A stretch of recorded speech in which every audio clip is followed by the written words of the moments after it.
gudoomiyaha cusub ee bangiga dhexe ee Soomaaliya Cabdiraxmaan Maxamed Cabdulaahi ayaa si rasmi ah xilka ula wareegay. Gudoomiyaha waxaa 8 bishan Abriil lagu magacaabay shirkii golaha wasiirada xukuumadda Soomaaliya. Xafladda xil wareejinta oo lagu qabtay gudaha bangiga dhexe ee Soomaaliya ayaa waxaa ka qayb galay wasiirka maaliyadda, hantidhawrka guud ee qaranka, gudoomiyihii hore ee bangiga dhexe iyo gudoomiyaha bangiga dhexe. Bashiir Ciise Cali, gudoomiyihii hore ee bangiga dhexe ee Soomaaliya ayaa si rasmi ah xilkaasi ugu wareejiyay gudoomiyaha cusub ee bangiga dhexe Cabdiraxmaan Maxamed Cabdulaahi.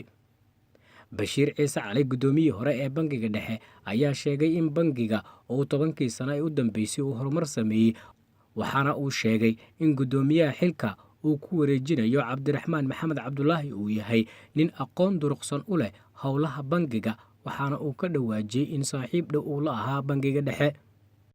maanta waxaan ku soo dhaweynaynaa halkan gudoomiyaha cusub Cabdiraxmaan Maxamed Cabdulaahi oo ahaa markii hore nin aagan dhaqaalaha iyo waxa si fiican ugu dhex jiray. waa nin meel cusub aan imaanay meeshii awalba uu ku dhex jiray oo shaqadiisa la xiriirtay iyo waqti aagii uu yimi aan ku soo dhaweynayno. bangigu hadda wuxuu jiray 10 sano buu jiray tan iyo markii dib loo furay. 10kaasna hawl badan buu qabtay, shaqo badan buu qabtay, natiijooyin wanaagsan buu keenay xagga amaanada dadka, xagga awoodda iyo moogtay hawl qabadka, xagga waxa lagu aaminay oo lacagta uu hayay iyo waxaas oo la oran karo moogtahay weligeed lacag iyo dhaqaale aan bangiga soo gelin ama aan loo dhiiban buu maanta u hayaa bangigu gudaha iyo dibadba xiriir buu ku leeyahay.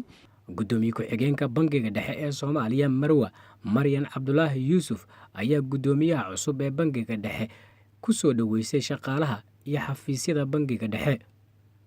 dad diyaarsan weeye, dad shaqadooda yaqaan weeye, dad maxaa la yiraahdaa la soo tababaro waaye, dad aqoon fiican u leh shaqada bangiga waa lagu soo dhaweynayaa.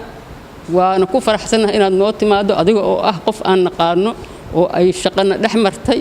waxaan ognahay aan ku kalsoonahay bacdama aad bangiga xataa si dadban aad calaaqaad ula leedahay oo maxaa la yiraahdaa aan dadaad adigu aad isu dhowdihiin aan isla shaqayn jirnay.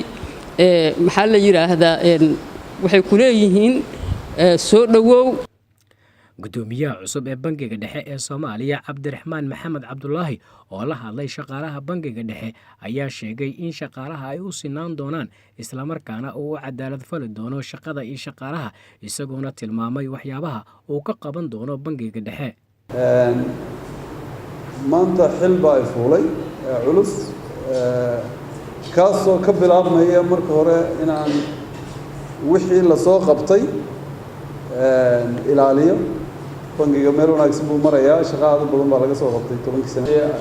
annagana dhankayaga waxaad ka filanaysaan in aan taas idinkala shaqeyno, inaan sii wanaajino. hoggaan ahaan waxaan idinka ballan qaadayaa inaan noqdo hoggaan shaqo